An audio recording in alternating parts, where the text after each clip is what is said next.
Hello once again, my name is Wade. This is part 2 of my video on how to use a renewable energy model that I developed for the Australian states of Victoria and South Australia. This isn't a particularly detailed model, it's fairly simple. I developed it for use by high school students. If you want to learn more about the model, you'll need to view part 1. You should be able to find that in a link below. Okay, the model itself and an accompanying Word document that explains how it works can also be found using the links below. In this part 2, I'm going to explain how to use the model to optimize a build for a particular amount of wind, PV and storage capacity. I'll also give some ideas for teachers to use when setting an assignment using this model. Okay, so it's been set up to model how you might supply 100% of electricity to the Australian states of Victoria and South Australia using renewable energy. It assumes that most of that energy will be supplied by wind turbines and PV or solar panels, either rooftop or utility scale.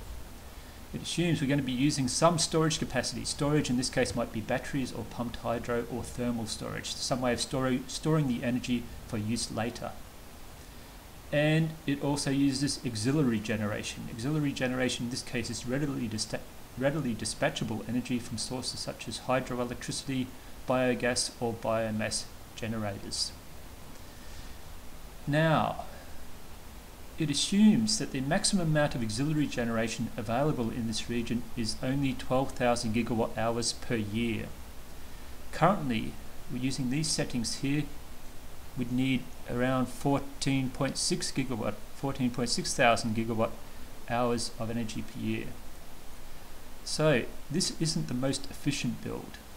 We'll need to use less auxiliary generation, which means we'll need more wind and PV and maybe more or less storage. It's hard to say. To optimize the build, we're going to use this number over here, cost.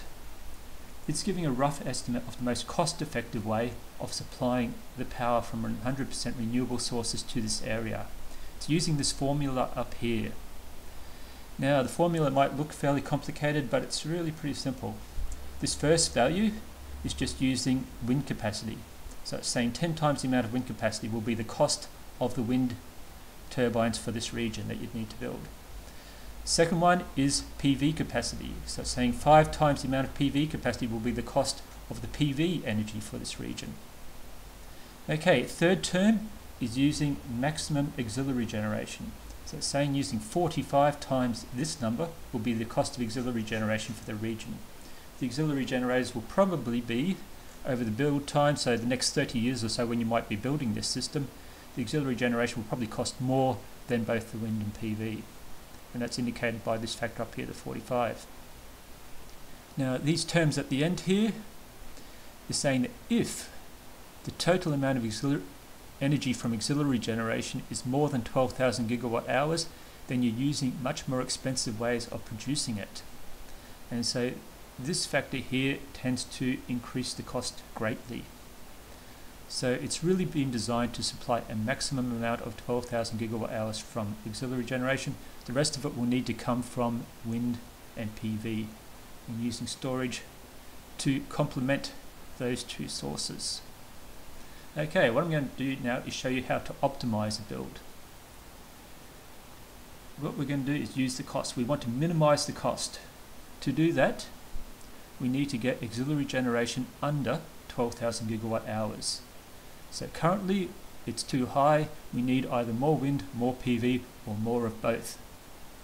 I'm going to add more wind just for the sake of argument. I'm going to put up to 1.3 there. So now we've got 11.21 gigawatts of wind capacity in the region. We can see that the total amount of energy from auxiliary generation has fallen down to 10,664 and the cost has decreased to 6.58. Now we might be able to get this number smaller, the maximum auxiliary generation. We can use this number up here to modify it. If we want it smaller, we should decrease the number. Okay, it's gone down to 5.73 gigawatts. Try it again. See if it falls further, and you can just keep decreasing the number preferably when you're targeting the right box, to see how far it will fall. Okay, it's still falling. Eventually it starts going back up again. So now it's increased from 5.39 to 5.46. So 4.4 is too small. So we'll leave it at 4.5. You can go to more decimal places, 4.52, 4.538, whatever. It doesn't matter how many decimal places to optimize it. Now the question is, has the cost fallen? It's down at 6.41. Would there be any other way to decrease the cost further? Maybe we don't need as much storage capacity. Storage capacity is pretty expensive. What if I decrease that value to 90? We can see the cost has fallen. Supply is still meeting demand. As long as this value, minimum storage level, is above 0, it means that supply is meeting demand. Okay, this value is still below 12,000 gigawatt hours. It's looking good. The cost is going down. This value is still the same. We might let it fall further. Okay, 85. Cost is lower. This value is increased. We're still below 12,000. That's good. The minimum storage level is still above 0. That's good. Let's see if we can make this any smaller, a bit smaller there. Okay, again this just increased. So 4.8 is the right setting to use there. And or maybe it's the wrong setting. So it should have been 4.6. Okay, so our cost now is down to 6.14. Okay, you can keep changing things. You say maybe that's not the right balance of wind and PV.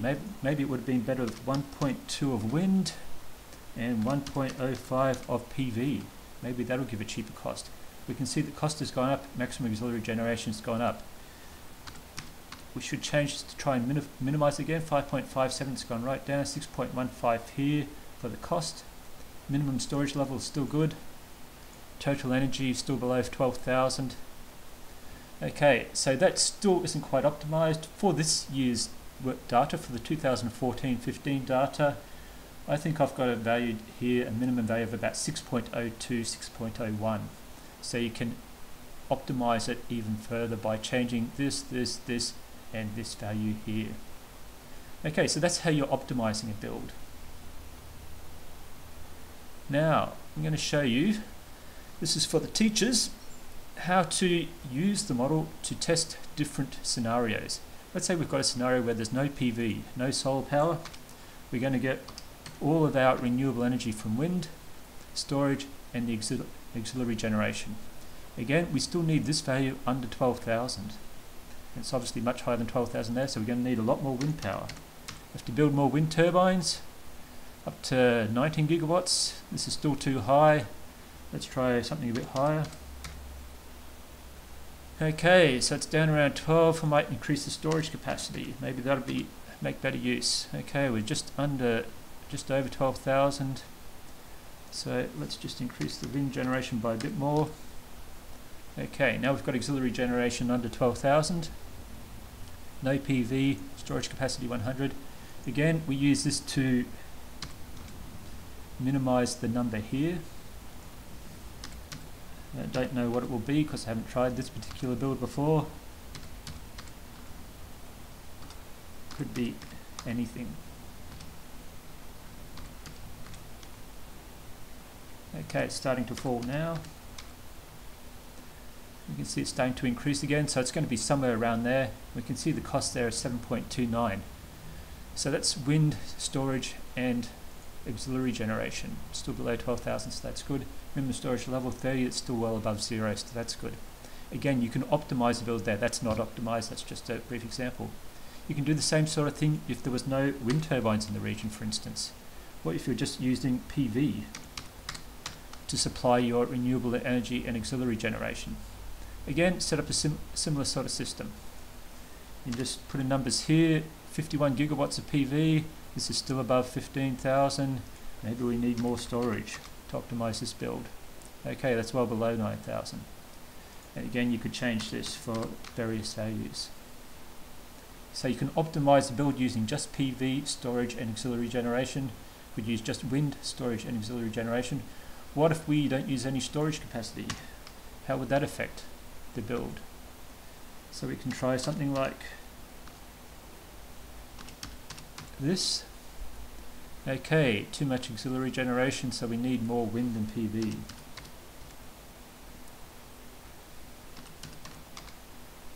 Still too much. Okay, that's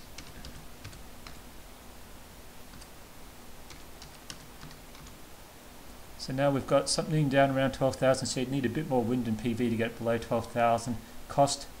You don't need to change this one when there's no storage. When there's no storage, this will automatically give the minimum value there. Okay, you could see what would it be without any auxiliary generation. Put 0 in here.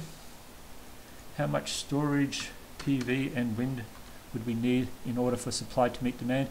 In this case, you can see minimum storage level over here is below 0. That means we've got blackout somewhere.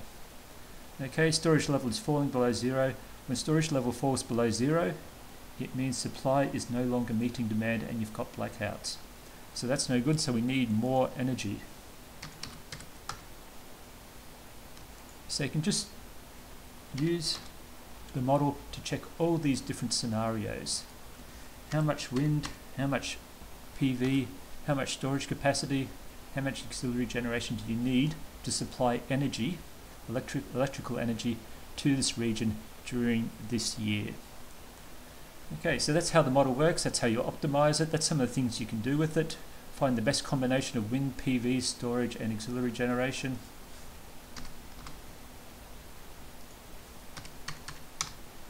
For supplying energy to the region. For teachers, if you want to change the results from year to year without changing the data, the easiest way to do that is to change these coefficients in this formula. Let's say I want PV energy to be more expensive, so it's not as cheap as we think it's going to be. All we have to do is make it 10% more expensive, increase that 5 up to 5.5, and now the optimum build will be slightly different. We won't have as much PV, we'll have a bit more wind, for instance. Or maybe storage will change a little. So changing the coefficients in this formula, I'm going to change it back, will allow you to change the optimum build for the region. Another way to change it is to change the maximum amount of energy allowable from the auxiliary generation, or that can be supplied efficiently, cost efficiently from auxiliary generation. Let's decrease it down to 11,000. So again, that would give a different number here for the particular build. Okay, so that's basically how you use the system. I'll put a more realistic build in here for the moment.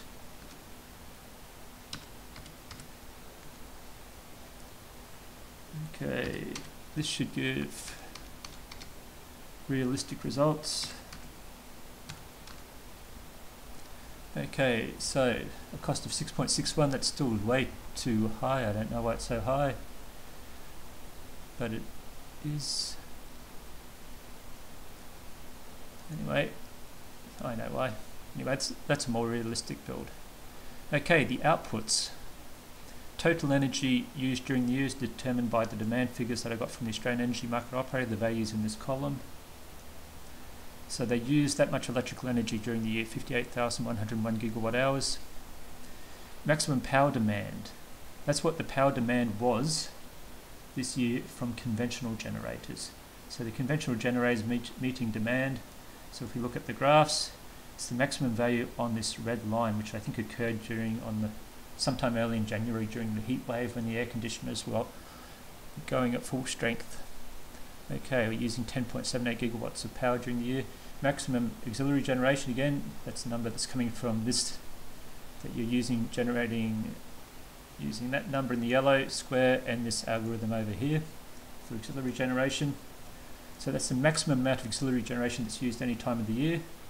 In the model, it would have occurred here in midwinter, on a midwinter's evening, when demand is high because of electrical heaters being used and supply is low because the weather conditions meant there wasn't a lot of energy coming from, I don't know why there wasn't a lot of energy coming from wind and PV. So wind energy is low, it's at night, so there's no PV energy, so auxiliary generation was high at this time, so that's about where the peak is. I think it might have occurred a bit later, but that's around where the peak occurred. Okay, so some of the other outputs. Maximum power demand met from storage. So when the storage is supplying power into the grid, this pale pink line here, the maximum value it reaches at any time during the year. So it's about 7 there. Okay, so total energy from auxiliary generation, I've already described that. Energy from PV, from wind energy, the total energy from wind during the year, total energy from PV during the year, total combined energy from both, the amount of excess energy produced. So excess energy is produced when supply meets demand and storage is already full. So that energy has nowhere to go. It's shown by these pale blue lines right at the top here. There's a few loops there. There's a lot more occurring later in the year, during the spring and sometimes during the summer as well, when wind and PV are high, much higher than demand, and storage is already at maximum capacity. Some of that excess energy could be exported interstate to the neighbouring states of New South Wales and Tasmania, probably 50 or 60% of it, so it wouldn't really be wasted. Okay, over here we've got the storage. So 14% of demand was met from storage, the 8,120 gigawatt hours.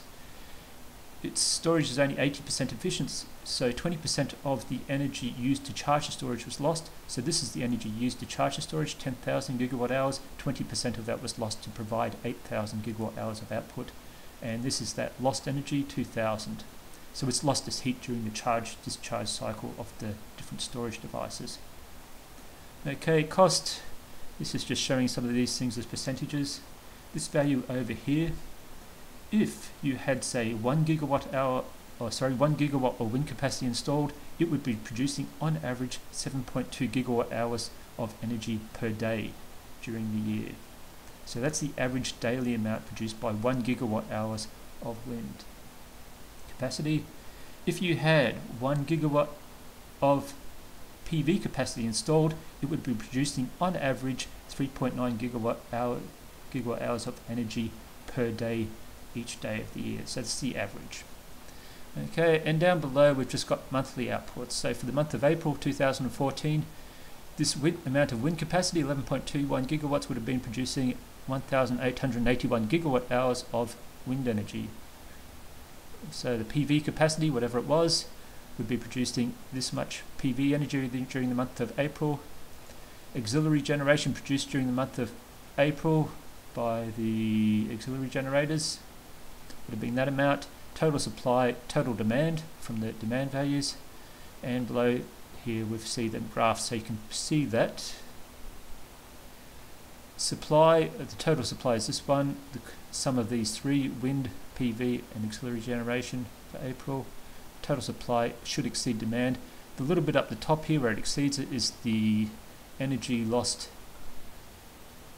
by storage, some of the energy lost from storage and some of the excess or exported energy. That's why you'll find that supply will always exceed demand as long as the model is working, and it should always work as long as the numbers you put in are reasonable. Okay, and this is just showing the relative amounts of wind energy, PV energy and auxiliary generation for each month. So that's basically how the model works. There's almost 3,000 lines of data because it had 8 inputs every day for a year, so 8 inputs a day every day for the year, 3 AM, 6 AM, etc.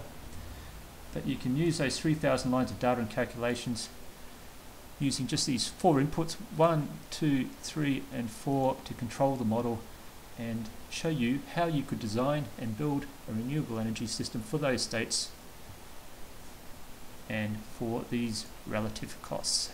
So thanks for listening and watching. Hope you find this very informative and also very educational. There's a third video where I explain how to use the same model for residential PV and storage, and if you're using an electric vehicle. That's in the link below if you want to have a look at it. Otherwise, just make sure you've viewed part 1, the video for part 1 of this, explaining how this model works, and hopefully one day we'll see a system like this in Victoria and South Australia.